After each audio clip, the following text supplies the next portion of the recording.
سلام عندما عرف السلام رق قلبي واستقام، طار في سرب الحمام إلى المقام. سلام في الملمات العتام، فاز من يرمي السهام، أيقظت ليل الظلام بلا كلام. سلام.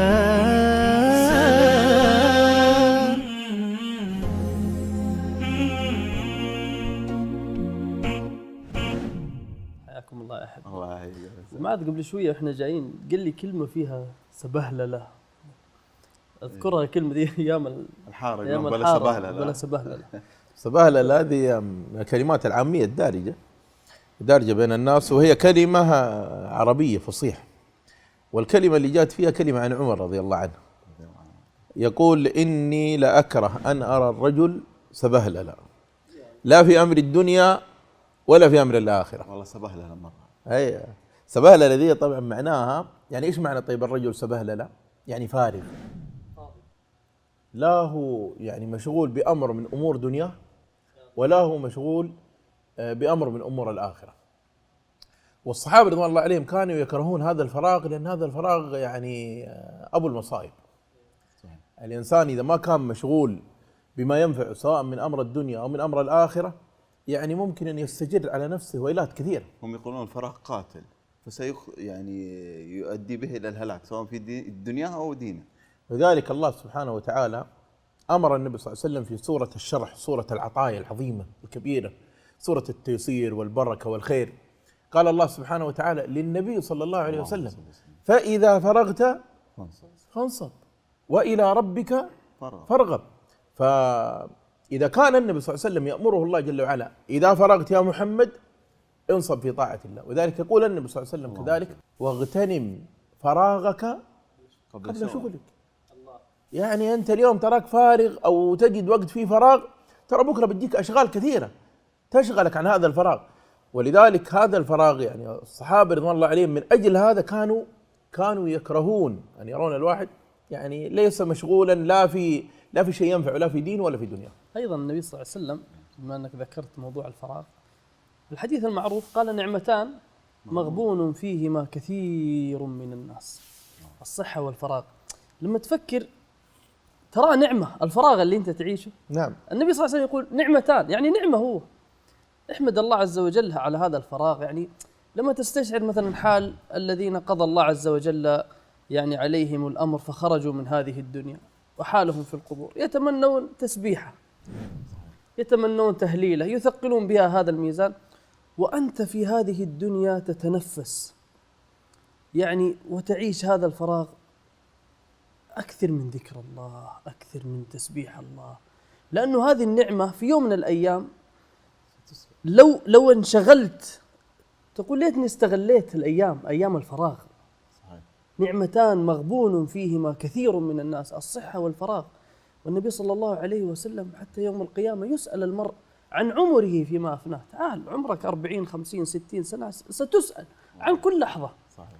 تمر عليك لحظات في أيامك أنت فيها فارغ فاضي، زي ما قال الشيخ سبهللة، لا في أمور الدنيا ولا في أمور الآخرة. لذلك في ابن مسعود رضي الله عنه وارضاه له كلمة جميلة يقول: ما ندمت على شيء ندمي على يوم غربت فيه شمسه نقص فيه أجلي ولم يزدد فيه عملي. وهذا ابن مسعود رضي الله عنه وارضاه الذي النبي صلى الله عليه وسلم يقول: من أراد أن يقرأ القرآن غضا طريا كما أنزل فليقرأه بقراءة ابن أم عبد، وهو ابن مسعود رضي الله عنه وارضاه. فكانوا يحرصون على أوقاتهم. حتى شوف الحسن البصري رحمه الله تعالى يقول: أدركت أقواما هم على أوقاتهم أشد من أحدكم على ماله. يا الله. شفت اليوم كيف الناس ماسكين فلوسهم، يحاسبك حتى على الهللة. لو رحت دخلت سوبر ماركت ولا بقالة ولا شيء وحسبته بقيت هلالات، لا رجع لي الهلالات. ليش؟ حريص عليها. وكذلك الشريك مع شريكه حريصين على الأموال. ابن مسعود الحسن البصري رحمه الله تعالى يقول: فيه هناك أقوام هم على أوقاتهم أشد حرصا منكم الثانية الوحدة. على الثانية الوحدة. حتى ابن عقيل، الوفاء بن عقيل معروف من فقهاء الحنابلة، يقولون كان يختار أنه يسف الدقيق يضعه في ماء ويشرب هكذا خير له من أن يعجن ويخبز ثم يمكث يأكله خبزا، يعني لقمة وراء لقمة، كم تأخذ منك من الوقت. فكانوا حتى حريصين في هذا الشيء. شوف حتى كثير من يعني اليوم الشباب في اختباراتهم اللي حريصين واللي عالي الهمة واللي يريد أن يتفوق، تجده حريص على وقته، يقفل على نفسه ولا يقابل زملائه ولا يقابل أصحابه. ليه؟ دافور يا حبيبي، يبغى يذاكر، يبغى حتى ينجح ويرتفع يعني في الدرجات. أيضا يا مشايخ، الفراغ هذا ترى حيسبب لك مشاكل قدام. الفراغ قد يوصلك للذنب، قد يوصلك إلى ضعف الهمة، قد يوصلك إلى فتور، قد يوصلك إلى أمور يعني يكون سببها هذا الفراغ اللي أنت عايش فيه. طيب يا شيخ، في سؤال يقول يعني كيف الواحد يعرف على قولتهم الترمومتر أو المقياس؟ يعني هل همته عالية ولا لا ما هي عالية؟ شوف، أنا بعطيك حديث عن النبي عليه الصلاة والسلام. النبي صلى الله عليه وسلم يذكر أن الله تبارك وتعالى كان يحب معالي الأمور ويكره سفاسفها. فأنت شوف الآن في وضعك، في يومك، في ليلتك، وجميع يعني المسلمين بصفة عامة، كل واحد يقدر يوزن نفسه ويعرف نفسه. هل أنت في معالي الأمور التي يحبها الله تبارك وتعالى؟ هل أنت في الأشياء التي تجلب عليك النفع؟ هل أنت في الأشياء التي يعني بإذن الله تبارك وتعالى تكون لك خير في دنياك وكذلك في أخراك؟ ولا في الأمور الثانية؟ شوف الله عز وجل يعني بمقياس آخر وصف لنا صفة المنافقين. المنافقين ما هي صفتهم؟ قال وإذا قاموا إلى الصلاة قاموا إيش؟ قاموا كسالى. فهم عندهم يعني همة دنية يعني، ويراؤون الناس في هذه الأعمال. حتى العمل يوم قاموا إلى الصلاة وهم كسالى يراؤون الناس ولا يذكرون الله إلا قليلا. بينما النبي صلى الله عليه وسلم ماذا يقول؟ يقول احرص على ما ينفعك واستعن بالله. فأنت تشوف تقيس نفسك. والنبي عليه الصلاة والسلام كذلك يقول في حديث آخر، يقول من حسن إسلام المرء تركه ما لا يعنيه.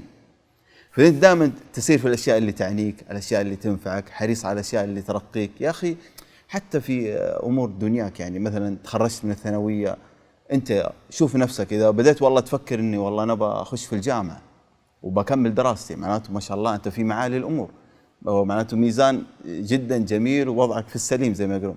إذا خلصت من الجامعة بدأت تفكر إما يعني تهيأت لك فرصة عمل جميلة جدا ومناسبة، أو إنك تكمل دراستك. بالعكس الدين يحثك، الله عز وجل يحب معالي الأمور. كمل ماجستير، كمل دكتوراه، خلصت بالدكتوراه توقف؟ لا، كمل بروفيسور، ما عندك مشكلة. يعني الحمد لله المجال مفتوح. فهذا هو ميزان صراحة دقيق يستطيع كل واحد بكل بساطة بس يحاسب نفسه شوية ويشوف هو هل قاعد يتقدم ولا قاعد يتأخر ولا واقف مكانه.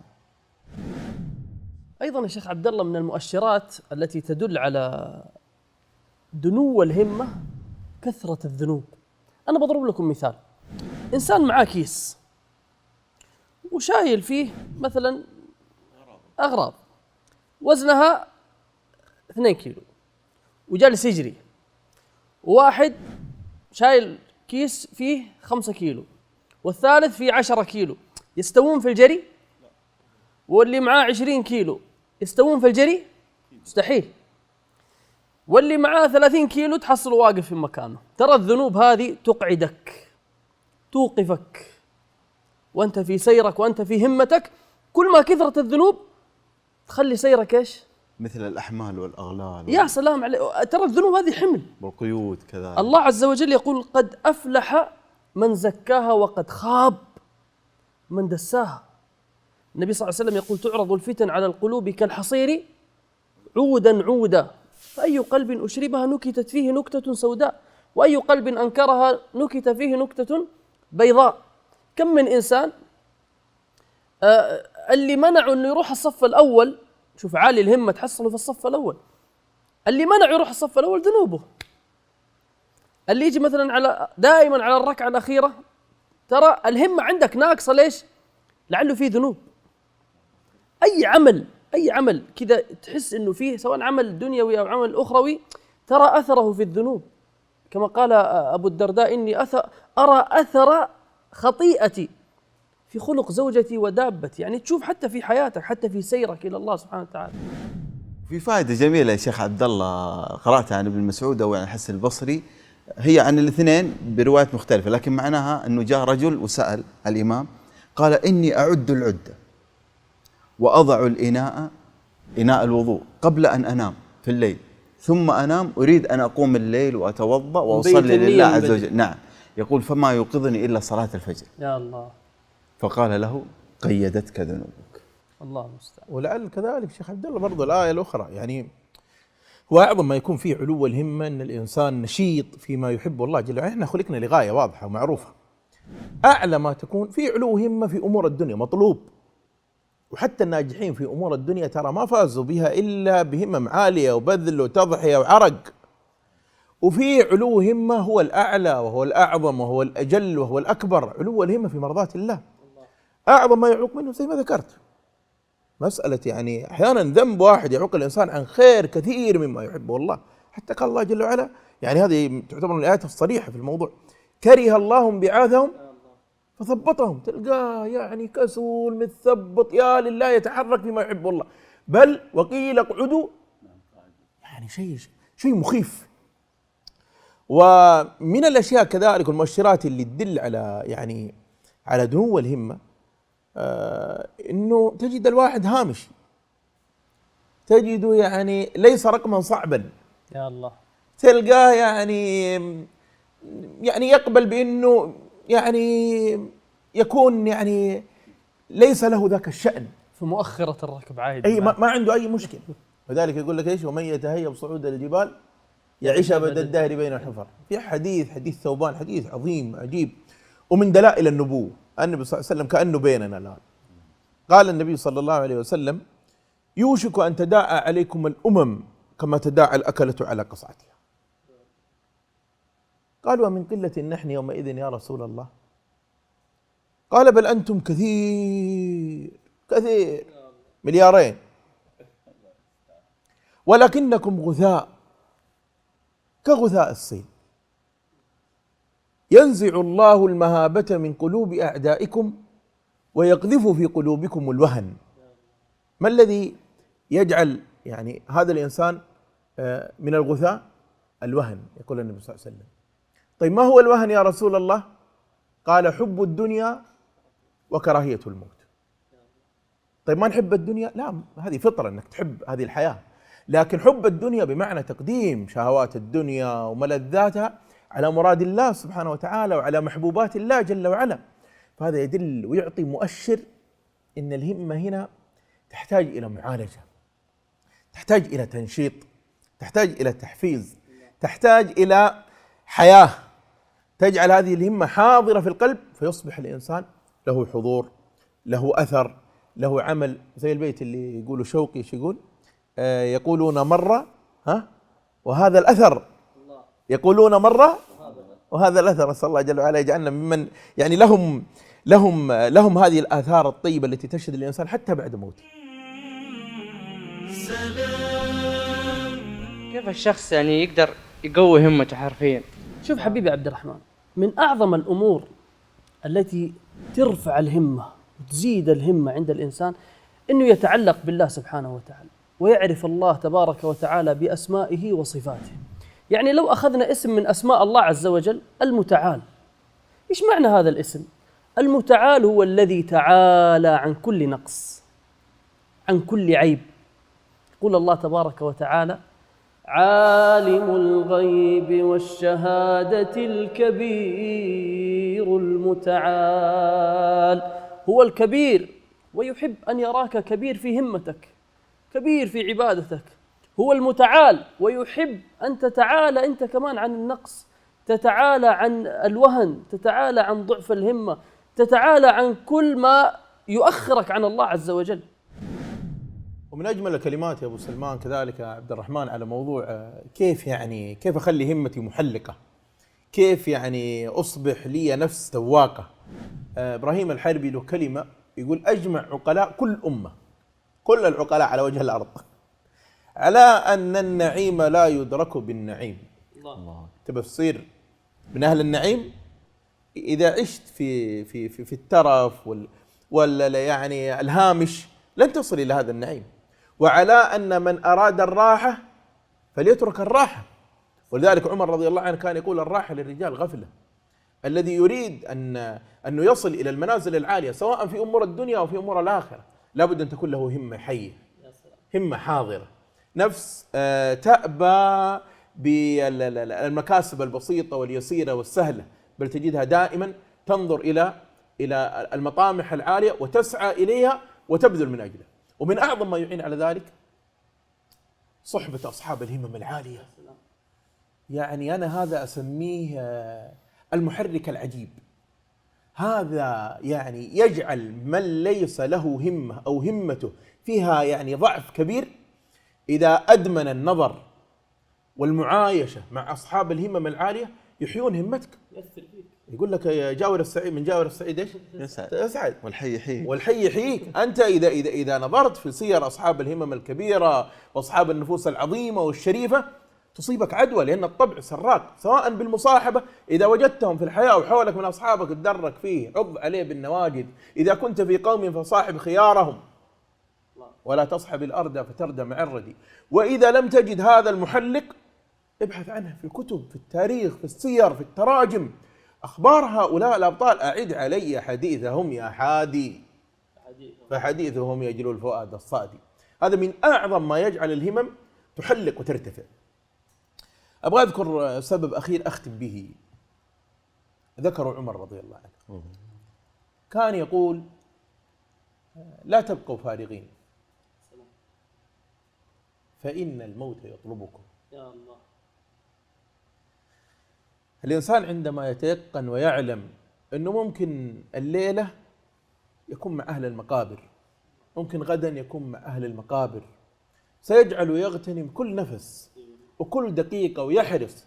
ومثل ما قال الشيخ عبد الله قبل شوية، والله يا شباب ويا حبايبي جميعا لو أن أهل القبور أذن لهم أن نسمع أصواتهم وأن يتمنون، ما تمنوا إلا هذا الفراغ الذي يجد أهل الفراغ. يتمنون هذا الوقت. ليه؟ ليعمرون بذكر الله وبطاعة الله وبما يقرب من الله سبحانه وتعالى. فمن تذكر أنه سيلقى الله وتذكر أن ما عند الله لا ينال إلا بالبذل. الله جل وعلا ليس بيننا وبينه حسب ونسب. الله جل وعلا على قدر يقول لأهل الجنة حين يدخلهم الجنة يقول ادخلوها ايش؟ بما كنتم ايش؟ تعملون، بما كنتم تبذلون، بما كنتم تعطون، بما كنتم تقدمون. فالخلاصة التي أذكرها وأذكر بها في ختام هذه الجلسة الجميلة معكم أن المنازل العالية في الدنيا والمنازل العالية في الآخرة لا تنال إلا على جسر المشقة. لولا المشقة ساد الناس كلهم، الجود يفقر والإقدام قتال. جزاك الله خير يا شيخ. الله يجزاك خير. الله يسعدكم جميعا ويبارك فيكم يا شباب.